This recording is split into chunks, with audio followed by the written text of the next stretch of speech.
Kyle Walker pourrait venir à l'AC Milan et c'est le thème de la vidéo d'aujourd'hui. Déjà, avant de commencer, je voulais vous remercier pour les 472 abonnés. On est en train de grandir, d'évoluer ensemble. Je vous remercie. Donc, si vous aimez mon contenu, n'hésitez pas à vous abonner et à liker cette vidéo si elle vous a plu. Donc, aujourd'hui, on va parler de Mercato et on commence par la première news qui nous vient de Fabrizio Romano. Comme il nous a raconté sur ses réseaux sociaux, Kyle Walker devrait quitter Manchester City ce janvier parce qu'il voilà, il est en mauvais terme avec le club. Donc Milan serait intéressé par l'opportunité de Kyle Walker qui est en soi un très bon joueur, un défenseur droit pour ceux qui ne le connaissent pas, de 34 ans. Et Ibrahimovic aurait déjà parlé du projet de l'AC Milan à Kyle Walker. Donc nous allons analyser les avantages et les inconvénients de son arrivée. Et voilà, on commence tout de suite par les avantages. Donc, premier avantage, c'est qu'il est fort et expérimenté. Deuxième avantage, c'est qu'il serait gratuit, parce que Milan ne voudrait pas payer de commission à l'agent. Donc, en plus, vu qu'il serait en fin de contrat, il serait du coup, ça serait le contrat qui serait détruit, qui serait déchiré pour Kyle Walker. Donc, voilà, il n'y aurait pas besoin de verser de l'argent à Manchester City. Et troisième avantage, c'est que c'est une opportunité de mercato. Ça n'arrive pas tous les jours d'avoir un défenseur droit de ce niveau à disponibilité sur le mercato. Mais là, on va passer tout de suite aux inconvénients. Premier problème, le surplus de défenseurs droits à l'AC Milan. À l'AC Milan, je vais vous rappeler qu'il y a Calabria, Emerson Royal qu'on a payé cet été 18 millions d'euros. Jiménez, qui pour moi devrait être le titulaire au sein de l'AC Milan. Florenzi, qui s'est blessé en pré-saison. Terracciano, qui de base est défenseur droit et on le fait jouer à défenseur gauche et milieu de terrain. Et du coup, avec la venue de Walker, ça ferait énormément de défenseurs droits. Et ce qui prouve l'incompétence du coup de notre direction, de celui qui s'occupe du mercato, parce que pourquoi cet été tu vas acheter un Emerson Royal 18 millions d'euros alors qu'il y a tout le monde qui t'avait averti qu'il n'était pas à la hauteur. Même les supporters de Tottenham ne faisaient des musiques comme quoi Emerson Royal ne savait rien faire sur un terrain de football, et il l'a quand même pris. Et pour que 6 mois plus tard tu te rends compte qu'il n'est pas à la hauteur et qu'il faut aller investir de l'argent sur le mercato pour un défenseur droit. Donc, quelle est la logique, quelle est la compétence de la direction? Et j'en reviendrai plus tard. Donc voilà, premier inconvénient. Deuxième inconvénient, c'est les commissions à l'agent, parce que tout joueur et tout agent de joueur, dès qu'ils sont en fin de contrat et qu'ils partent gratuitement d'un club, quand ils veulent s'engager dans un nouveau club, l'agent demande des commissions plus élevées parce que le club n'a pas besoin de payer le cartellino, comme on dit, la valeur marchande au club d'appartenance du joueur. Donc, il se rattrape sur les commissions à l'agent et sur le salaire du joueur. Et on va en revenir aussi. Le salaire du joueur qui est de 10,64 millions annuels. Donc, ce qui est un salaire très élevé. Est-ce qu'il accepterait de quitter Manchester City pour aller à l'AC Milan et gagner peut-être la moitié, voire moins encore? Donc, ça serait un autre problème. Autre problème, selon les règles des joueurs hors Union Européenne, l'AC Milan ne peut pas engager 2 joueurs anglais. Donc, ça exclurait l'arrivée de Rashford. Donc, il faudrait choisir soit l'arrivée de Rashford, soit l'arrivée de Kyle Walker. Ensuite, autre problème, c'est que c'est pas une priorité. Je vais en revenir plus tard sur les priorités du mercato hivernal de l'AC Milan. Mais le défenseur droit n'est pas une priorité parce qu'on peut très bien faire jouer Jiménez. Et c'est cet été, si on n'avait pas acheté Emerson Royal, on aurait pu faire jouer Kalulu défenseur droit. Donc ce n'est pas une priorité, il y a d'autres postes qui doivent être améliorés. Et un autre inconvénient, ça serait le comportement, parce que Kyle Walker était souvent dans des polémiques en dehors du terrain de football, donc je ne sais pas si ça serait une bonne solution de rajouter des problèmes à l'AC Milan. Après, ça se trouve, il vient à l'AC Milan, il est sage comme une image, mais on ne sait jamais, donc ça serait un risque à prendre. Donc, vu qu'il faudrait choisir entre Kyle Walker et Marcus Rashford, qui sont deux très bonnes opportunités de mercato qui sont très intéressantes, on va comparer aussi les avantages et les inconvénients de Marcus Rashford. Premier avantage, c'est qu'il est fort et talentueux, on le sait, c'est un très bon joueur, qui est en plus de ça polyvalent. Il peut jouer attaquant gauche, attaquant droit et buteur.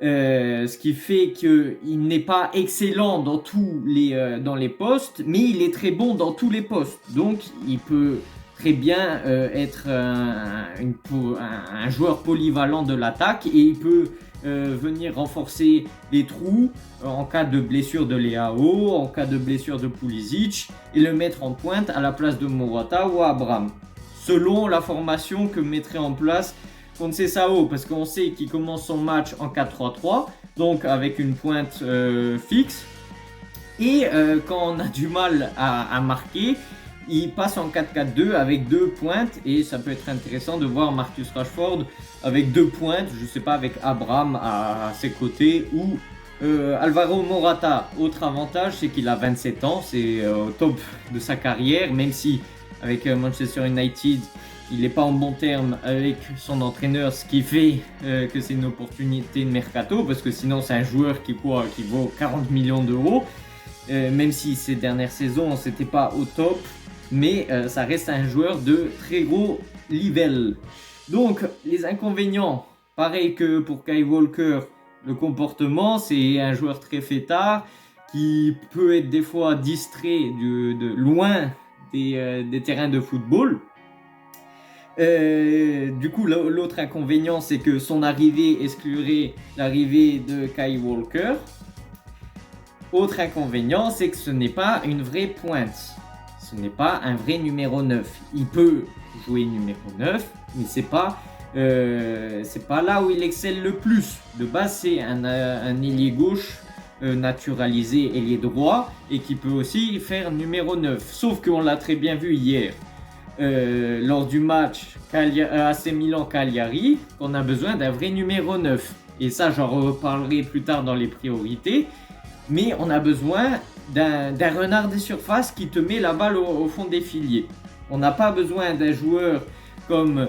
ça peut être un très bon... Je pense que Rashford, en termes de finition, il peut être plus fort que Morata et Abraham. Mais depuis le temps qu'on cherche un vrai numéro 9, c'est toujours chiant de devoir adapter des joueurs qui normalement n'est pas dans leur rôle. Voilà, normalement c'est un ailier gauche et on le fait jouer buteur. Oui, il peut être très bon en tant que buteur, mais ses capacités ne seraient pas à 100% comme si tu le faisais jouer ailier gauche. Donc ça serait quelque chose à voir. Et un autre inconvénient, ça serait le salaire, 13 millions d'euros par an. C'est ce qu'il prend à Manchester United. Après, Manchester United serait prêt à ouvrir l'opportunité d'un prêt. Ouais, il y a trop le mot prêt dans cette phrase. Mais donc ça ferait que Manchester United pourrait payer la moitié du salaire de Marcus Rashford. Et vu que c'est un prêt de 6 mois, son salaire, ça serait pas 13 millions d'euros, ça serait 13 millions d'euros divisé par 2 parce que c'est 6 mois, et divisé par 2 parce que Manchester United payerait la moitié. Donc, nos autres inconvénients, c'est le prêt de 6 mois. Est-ce que Marcus Rashford serait prêt à quitter Manchester United pour venir à l'AC Milan en n'étant pas sûr d'être titulaire, et pour qu'après, 6 mois après, il retourne à Manchester United? Je pense qu'il voudrait la garantie de ne plus revenir à Manchester United, parce qu'il n'a pas envie de prendre le risque de quitter Manchester United, revenir, repartir en prêt, revenir, comme on a pu le voir avec Bakayoko à Chelsea par exemple. Donc voilà les inconvénients et les avantages de Marcus Rashford.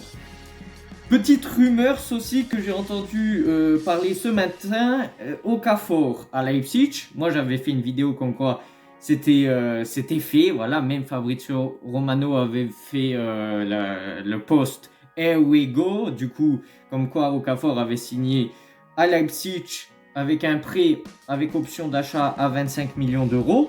Mais ce matin, j'ai entendu des news comme quoi Leipzig serait plus convaincu par l'arrivée de Okafor et qu'il serait en train de traiter avec d'autres joueurs pour compenser le fait que Okafor ne viendrait pas. Donc, je sais pas si ça va se passer comme ça parce que c'est bizarre que j'ai été voir sur le compte Instagram de Leipzig. C'est vrai qu'ils n'ont pas encore officialisé l'achat de Noah Okafor. Donc, est-ce que moi j'ai peur? D'un côté, non, parce que ça se trouve c'est une fake news. Voilà, où ça se trouve ça va se débloquer et tout ça. Parce qu'en plus, quand Fabrizio Romano dit Here we go, même si voilà, il n'y a pas toujours 100% de chance que ça arrive, parce qu'il y a toujours un facteur qui peut faire que la transaction peut sauter. Mais après, si Noah Okafor revient au club, moi je suis pas contre. Après, Noah Okafor, il sait que le club voulait le faire partir, alors que Noah Okafor voulait quand même rester. En plus, avec le nouvel entraîneur, il voulait montrer de quoi il était capable. Ça se trouve, ça va lui plomber son moral. Après, voilà, je vous tiendrai au courant dans les prochaines heures, les prochains jours. Mais c'est ce que j'avais entendu parler et donc je voulais vous en informer.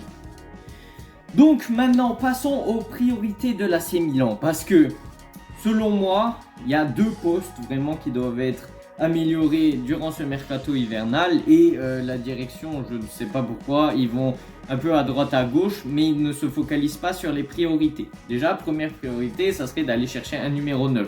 On l'a vu dans le match d'hier contre Cagliari, il nous manque un numéro 9. Ce n'est pas possible de jouer toute une saison avec Morata et Abraham. Pour moi, ce n'est pas des vrais numéros 9.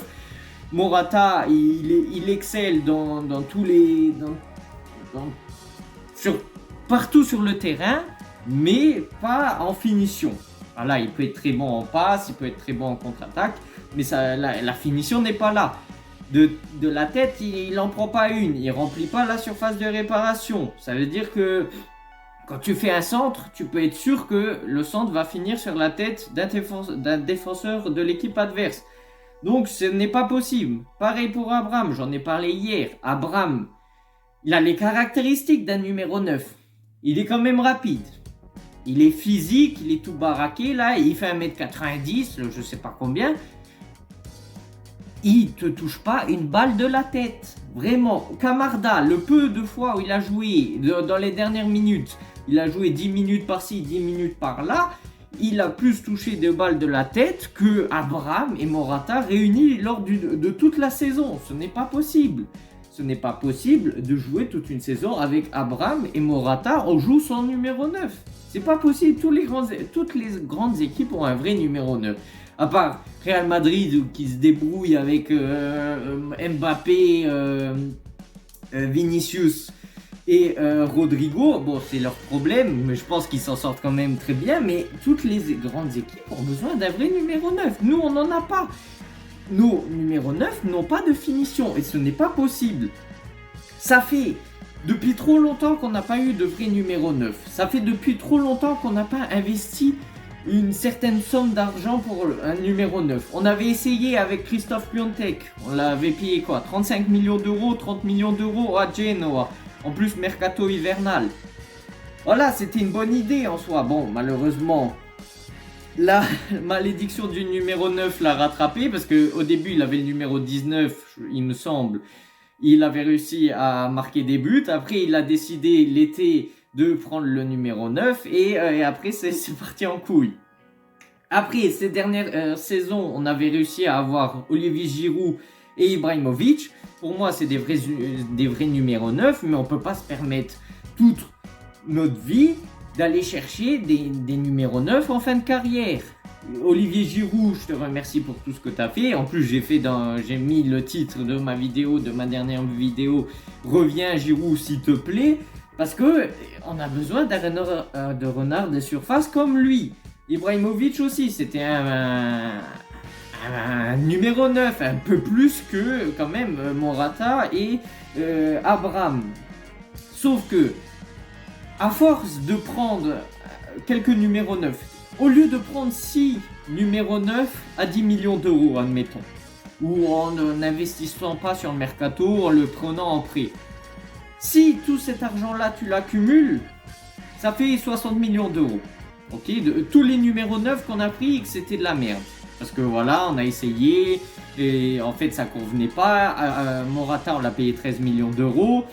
Abraham, on lui paye quand même son salaire. Et après, tous les derniers qu'on a pris, André Silva, et encore, je crois, on l'avait payé une somme énorme. Gonzalo Higuaín, et tout le tralala, là, Mandzukic. Au lieu de prendre tous ces joueurs-là, tu vas nous prendre un vrai numéro 9 en investissant 60 millions d'euros.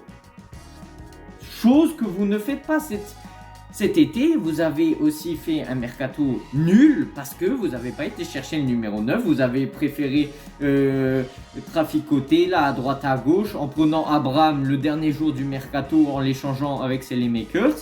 Parce que vous n'avez pas été à la hauteur d'aller chercher un numéro 9. Ah oui, et moi sans parler aussi, on avait Jovic, mais il a disparu des radars. Donc, on se retrouve avec Alvaro Morata, Abraham, Jovic qui n'existe plus, et Francesco Camarda. Jovic, il va partir, ça c'est sûr, parce qu'on le voit plus, il a disparu des radars. Abraham, à la fin de la saison, il part en prêt, il retourne à l'AS Roma. Morata, il nous appartient parce qu'on l'a acheté. Camarda, il nous appartient parce qu'il sort du centre de formation. Alors, arrêtez d'insister avec Abraham et Jovic. On garde Morata et Camarda. Sauf qu'on ne peut pas jouer toute la saison avec Camarda et Morata. Et donc, il faudrait aller chercher un autre numéro 9. Actuellement, bon, peut-être Gyökeres c'est trop tard parce que voilà, le train est passé. Maintenant, il a trop la cote. Il doit valoir plus de 100 millions d'euros. Mais vous allez me dire, d'accord, on peut pas aller chercher des Harry Kane qui jouent au Bayern. On peut pas aller chercher des Haaland qui jouent à Manchester City. C'est hors de prix. En plus, c'est dans des grands clubs, donc c'est foutu.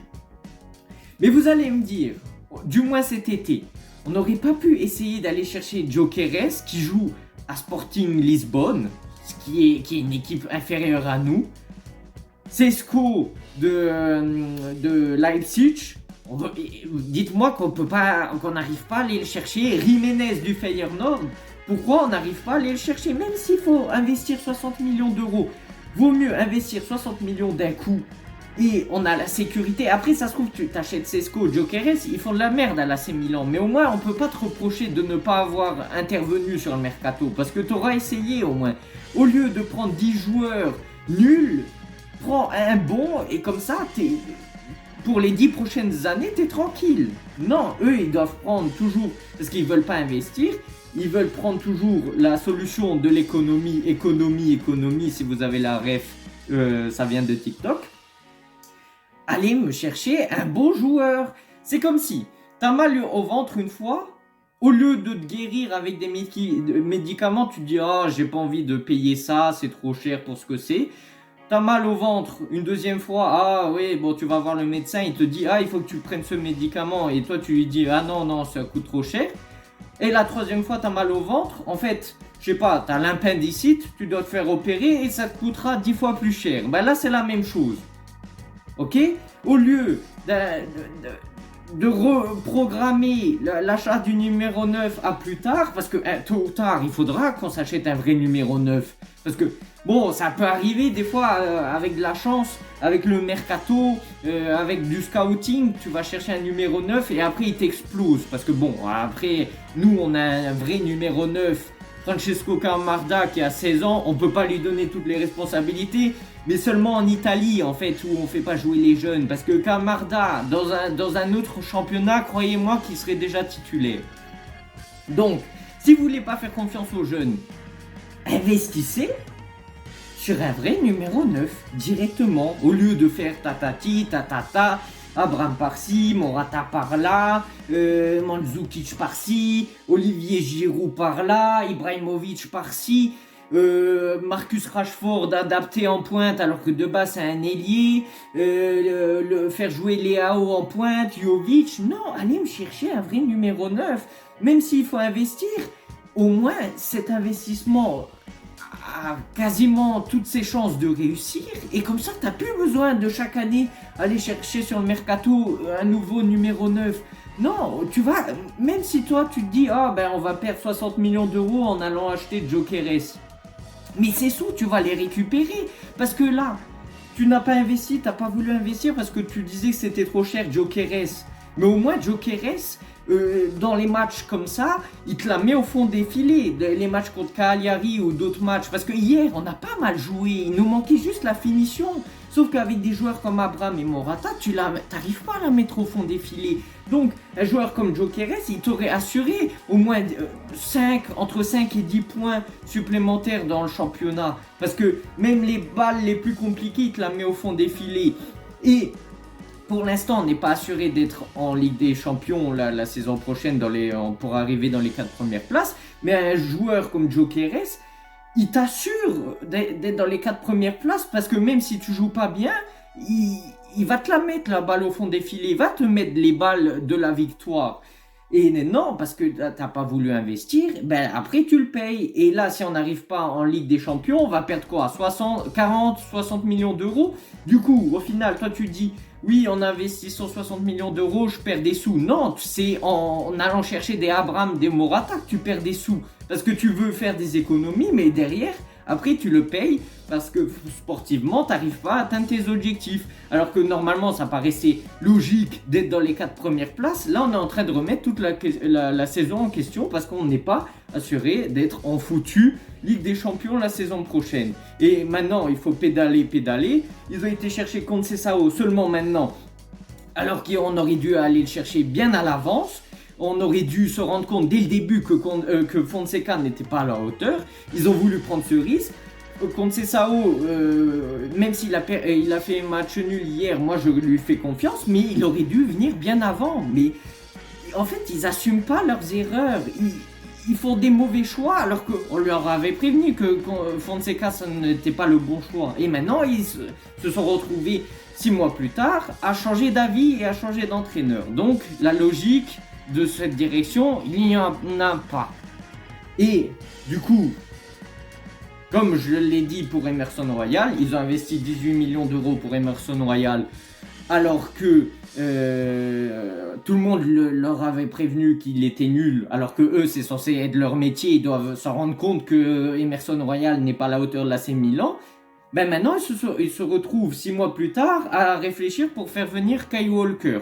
Ok, pareil pour Fonseca.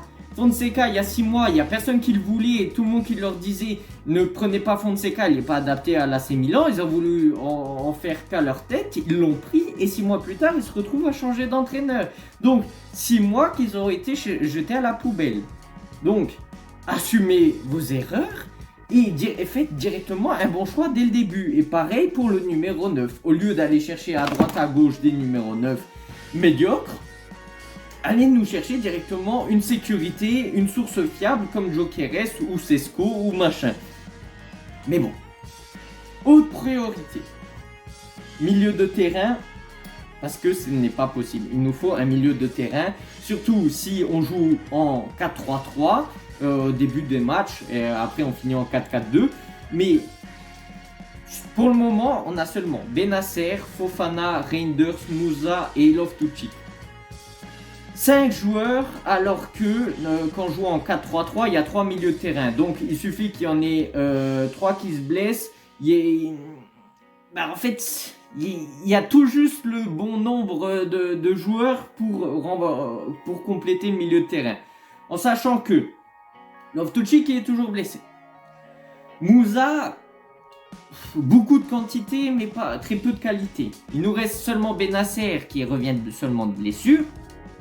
Fofana qui ne peut pas jouer tous les matchs de la saison parce que sinon il va crever sur place. Et Reinders pareil, parce que beaucoup de qualité, mais à force de jouer tous les matchs, il perd en qualité parce qu'il se fatigue. Donc allez me chercher un putain de milieu de terrain. Vu que vous faites pas confiance aux jeunes en Serie A, je sais pas pourquoi, et vous faites pas jouer Kevin Zeroli, bon, vous faites ce que vous voulez, bah alors dans ce cas, allez chercher un numéro 9. Chose qui ne... pour eux, ce n'est pas une priorité. Ils sont en train de chercher Marcus Rashford et Kyle Walker. Bon, ils avaient parlé de Bondo. Est-ce que Bondo de Monza, c'est l'achat qui nous manque? Non, je ne pense pas. C'est pas le joueur qui va te faire exploser ta saison. Non, ben, à moins que je me trompe. Ça se trouve, on l'achète, il devient ballon d'or, je sais pas. Mais il faut des joueurs, des achats qui font la différence. Déjà, quand il y avait Rabiot en fin de contrat et au final il est parti à Marseille, ben là c'était une terrible erreur. On aurait pu profiter de l'opportunité que Rabiot était en rupture totale avec la Juventus. Non, ils ont décidé de faire autrement. Ben maintenant vous assumez, vous devez intervenir sur le mercato. Mais bon, ils ont d'autres priorités, preuve que ce sont des incompétents à l'AC Milan. Et après, la dernière priorité, c'est le défenseur droit, d'accord. D'accord, sauf que cette saison, au début de la saison, dans le mercato estival, si tu nous avais pas vendu Kaloulou et tu n'avais pas été chercher Emerson Royal, tu n'aurais pas dépensé 18 millions d'euros. On aurait pu faire jouer Kaloulou, défenseur droit, et à la limite Calabria si ça vous fait plaisir, et Jiménez. Et là on était couverts. Mais non, ils ont décidé d'aller chercher Emerson Royal alors que tout le monde les avait prévenus qu'il était nul. Et au final, ils sont en train de chercher 6 mois plus tard, alors que cet été, ils croyaient avoir plié le côté droit, genre on remballe tout, c'est bon, on a été chercher Emerson Royal, 18 millions d'euros, on n'a plus besoin d'intervenir sur le mercato. Ben 6 mois plus tard, ils sont obligés d'intervenir sur le mercato en allant chercher qui? Kyle Walker. Donc, je sais pas comment ils sont arrivés à être dirigeants de l'AC Milan. Je sais pas c'est qui le directeur sportif, parce qu'il y en a qui disent oui, Ibrahimovic il travaille pour Redbird, il travaille pas pour l'AC Milan. Mais quand tu vois, quand tu entends les news, apparemment c'est lui qui va jouer, qui va parler avec les joueurs pour les faire venir à l'AC Milan. Après, il y a Geoffrey Moncada qui était ex-chef des scouting. Apparemment, c'est lui notre directeur sportif. Sauf que il y a tellement d'incompétences dans cette direction qu'on comprend plus rien. Et moi, ça me saoule d'en arriver à là. Vraiment, ça me saoule. On est quoi? On est le 12 janvier. Il n'y a toujours pas d'achat de joueurs. Alors que Conceição, il est arrivé au début du mois.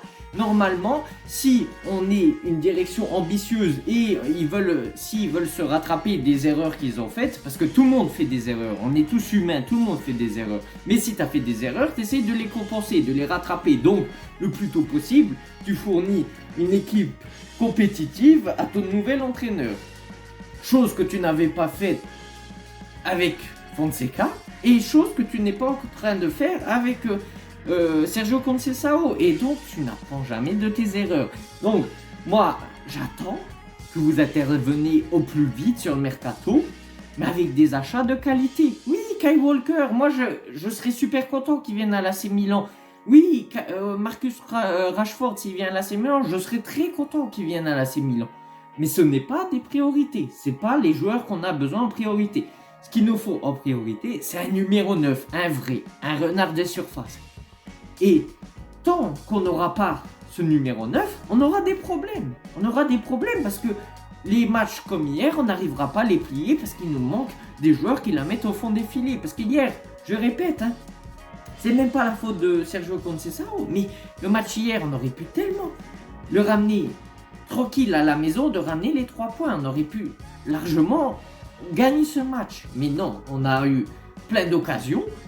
2 occasions de Abraham que tu peux pas louper. Ça se trouve, il y aurait eu Marcus Rashford, il l'aurait mis au fond des filets. Après, voilà, avec des si, on referait le monde.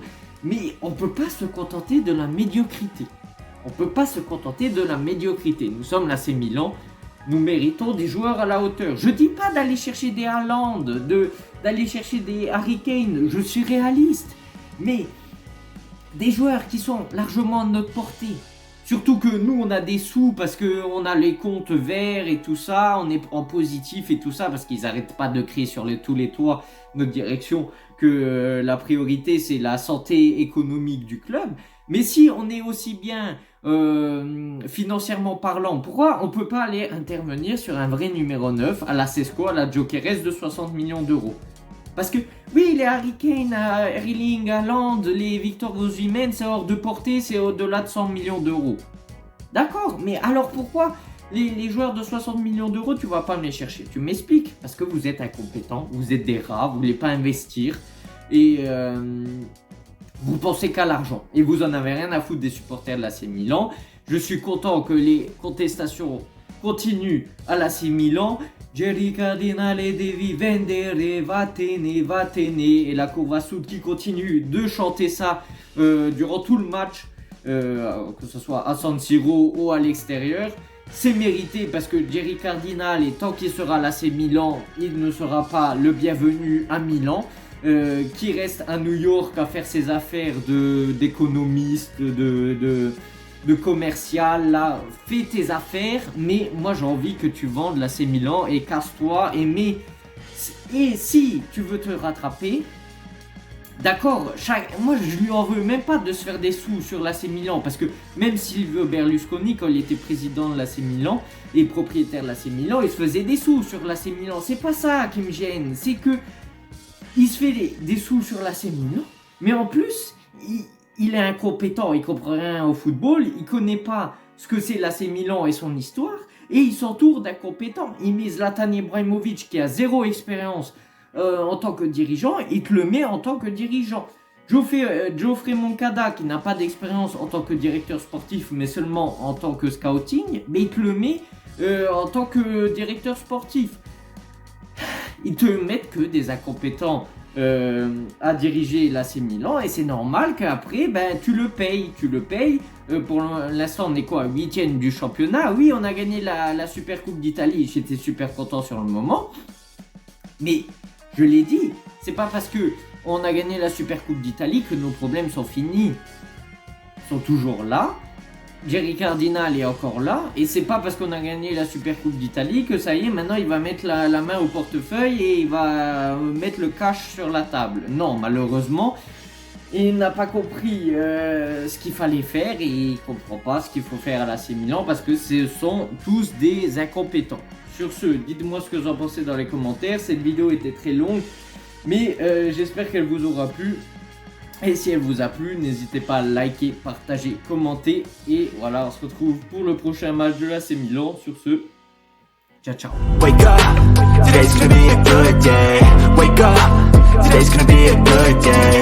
Wake up, today's gonna be a good day. Wake up, today's gonna be a good day. Wake up, today's gonna be a good day.